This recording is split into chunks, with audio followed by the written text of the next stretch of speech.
Assalamualaikum warahmatullahi wabarakatuh. Apa kabar sobat sekalian, jumpa lagi di channel Ramadan ini. Kali ini kita akan membahas berita hangat dan masih hangat diperbincangkan, yaitu manuver PKS ke Mahfud MD untuk menawari cawapres ya.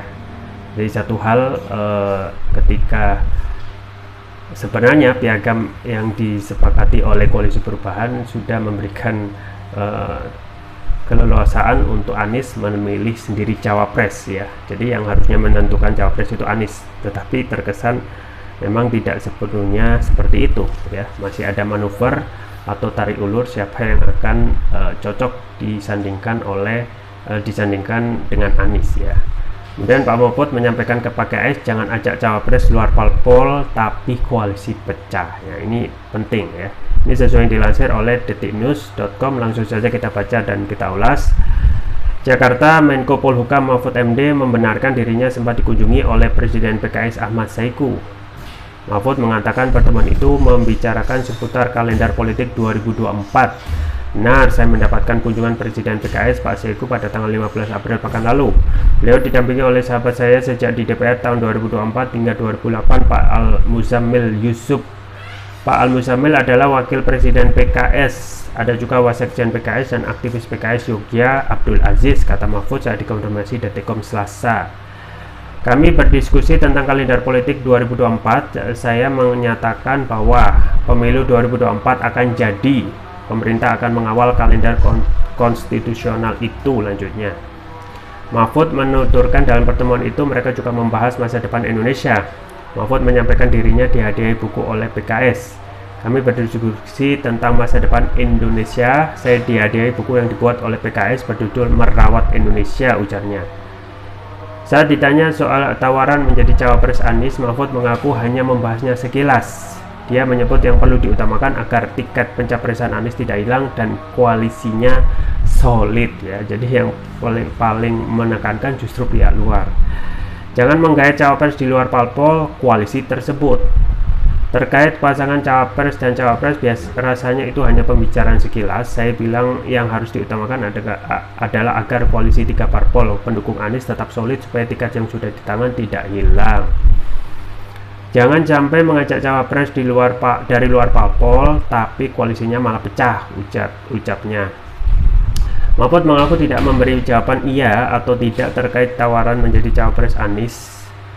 Sebagai bagian dari pemerintah, Mahfud akan fokus mengawal pemilu berlangsung sesuai jadwal.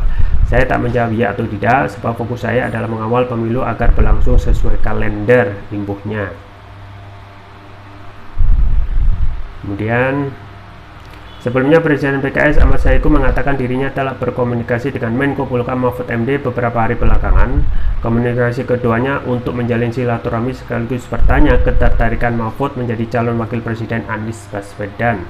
Saya khususnya hari-hari ini banyak bersilaturahmi ke tokoh-tokoh bangsa dalam rangka mencari siapa pasangan Pak Anies Rashid Baswedan. Tentu ini banyak yang muncul di survei-survei. Nah, itu saya berusaha untuk mendatangi, kata Saiku kepada wartawan DPP PKS Jakarta Selatan Selasa. Saiku menyebut kedatangan dirinya ke tokoh-tokoh potensial akan dilaporkan ke Majelis Syuro PKS. Ia menyebut ada tokoh yang ingin disebutkan secara langsung, namun ada pula yang tidak. Berkomunikasi dan mungkin setelah lengkap saya akan melaporkan kepada Ketua Majelis Syuro dan akan dibawa ke musyawarah Majelis Syuro. Banyak tokoh-tokoh ada yang juga ingin disebutkan secara langsung, ada juga yang tidak. Saya kira nggak perlu disebutkan, tapi sebagainya sudah muncul barangkali di media-media, tutur Saiku. Ia kemudian ditanyai apakah salah satu tokoh yang didatangi adalah Mahfud MD. Saiku membenarkan hal itu. Ia menyebut pertemuan dengan Mahfud untuk berbagi pandangannya sekaligus bertanya ketertarikan Mahfud menjadi cawapres Anies. Itu tadi kita bilang kita silaturahmi ke Pak Mahfud, tokoh-tokoh yang lain juga akan kita datangi silaturahmi, kita minta tanggapannya, kita minta sharingnya, bahkan kita tanya juga minatnya untuk mencawapreskan ya. Karena saat ini fokusnya mencari cawapres, imbuh Saiku ya. Ya itu ya sobat sekalian terkait dengan manuver untuk cari cawapres yang dilakukan oleh PKS ya. Jadi ini juga menjadi pertanyaan tentang kesepakatan semula bahwasanya cawapres itu adalah yang menentukan adalah Anies Baswedan ya. Sama seperti cari istri ya, lebih baik ya yang menjalani ya kehidupan ya. termasuk juga yang menjalin nanti pemerintahan yang lebih cocok ya. Dan Anies juga dari awal sudah menyampaikan kriteria tentang cawapres yang akan digandengnya pada Pilpres 2024 ya. Di antaranya tentu saja harus memperkuat koalisi ya, karena koalisi ini yang merupakan syarat presidential threshold 20% ya, memang benar-benar perlu perjuangan di awal-awal ya. Jadi awal itu cuma barusan Nasdem ya, baru Nasdem yang mendeklarasikan. Meskipun sudah ada partai oposisi yaitu Demokrat, PKS belum benar-benar solid ya, masih berpikir untung apa ketika ada dukungan ke Anies Baswedan. Tetapi setelah semuanya sudah resmi ya, itu sudah firm ya untuk memastikan langkah Anies untuk melakukan manuver sosialisasi dalam posisinya sebagai ya baca pres di koalisi perubahan. Jadi terkait masalah bacawa pres ini terkait kembali mengemuka ya, karena halangan pada saat deklarasi koalisi perubahan ya terkait masalah bacawa pres ya. Padahal kalau kita melihat meskipun tidak benar-benar strategis ya, kurang begitu strategis kalau kita melihat posisi sekarang, karena setiap yang akan bergabung koalisi pasti akan mendapatkan ya kue kekuasaan, sharing power ya. Dan itulah pragmatisme partai saat ini, entah itu dari PKS, Demokrat maupun Nasdem ya. Dan ternyata memang posisi cawapres ini ya memang masih menjadi favorit ya. Kalau kita sekarang ya posisi cawapres ya tidak begitu bisa memberikan daya tawar yang lebih ya daripada presiden ya. Jadi hanya meneruskan apa yang sudah sampaikan ataupun delegasikan oleh presiden ya. Jadi cawapres ini ke depan akan menjadi tarik ulur ya. Jadi tidak murni apa yang disampaikan atau kesepakatan yang dalam piagam koalisi perubahan dan koalisi perubahan tersebut, bahwasanya siapa yang menentukan itu ya murni hak Anies Baswedan. Tetapi justru yang terjadi, justru yang paham saat ini justru Pak Mahfud gitu ya, bahwasanya koalisi itu ya jangan sampai membuat ya koalisi itu pecah ya. Posisi cawapres dibentuk ya di luar koalisi, tetapi membuat koalisi itu tidak solid ya. Karena ingat, satu partai itu keluar dari koalisi perubahan itu sudah cukup untuk membuat koalisi ini bubar gitu ya. Jadi ada Nasdem, Demokrat dan PKS ya, satu kursinya itu ya, satu partainya keluar sudah selesai ya. Beda dengan PDIP itu sudah tanpa koalisi bisa maju sendiri ya. Pun juga saat ini koalisi yang sudah ada KIP dan juga KIR ya, meskipun sudah firm ataupun resmi memegang satu tiket ya, tetapi belum ada kepastian siapa yang akan dideklarasikan gitu ya. Justru yang ada adalah kepastian adalah dari koalisi perubahan. Jadi satu hal ya, koalisi yang benar-benar sudah resmi yaitu koalisi perubahan. Jadi memang ancaman dari koalisi perubahan adalah penjagalan ya Anies dalam Pilpres ya. Saat ini kalau ada dua halangan ya, yang kalau tidak bisa melewati ya, Anies bisa terjegal ya terkait kasus ya PK Muldoko CS ya, tentang partai kepemilikan Partai Demokrat. Dan ini kalau tidak ada PK ini bisa mulus, maka bisa buyar koalisi perubahan itu ya, karena tidak mungkin juga ketika Muldoko itu bisa begal ya dalam tanda kutip Demokrat itu akan memberikan dukungan kepada Anies. Pun hal yang lain yaitu tentang kasus Formula E ya, yang sekarang juga panas ya.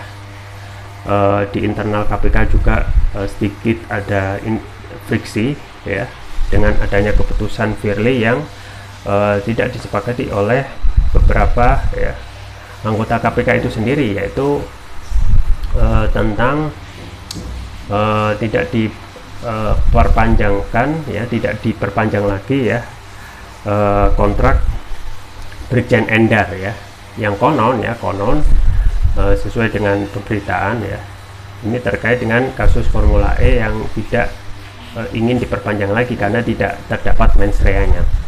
Jadi kasus Formula E, kemudian kasus Muldoko CS untuk perebutan kepemilikan Partai Demokrat ini akan menjadi halangan yang ngeri-ngeri sedap ya. Kalau Anies bisa melewati ini, dua halangan ini pasti dipastikan akan mulus ya untuk berkontestasi di Pilpres 2024 ya. Tinggal bagaimana kita melihat koalisi Anies ini, melihat siapa lawan yang akan berkontestasi.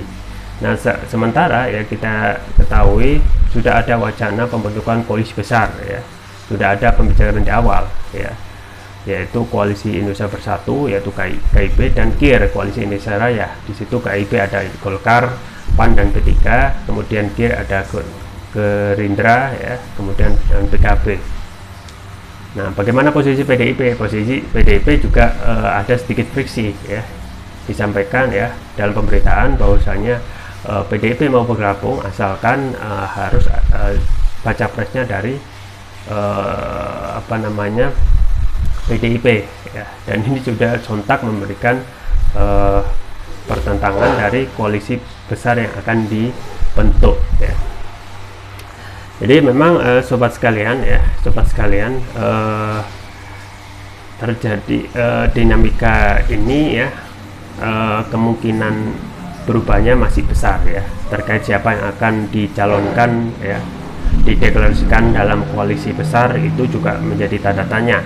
Apakah seperti yang saat ini sudah nampak di permukaan, yaitu koalisi besar itu sesuai dengan arahan dari, dalam tanda kutip ya, arahan dari Presiden Jokowi ya, yaitu yang memberikan dukungan penuh, yang sebelumnya Ganjar ya, sekarang dukungannya berubah ke Prabowo ya. Jadi Prabowo ini yang semula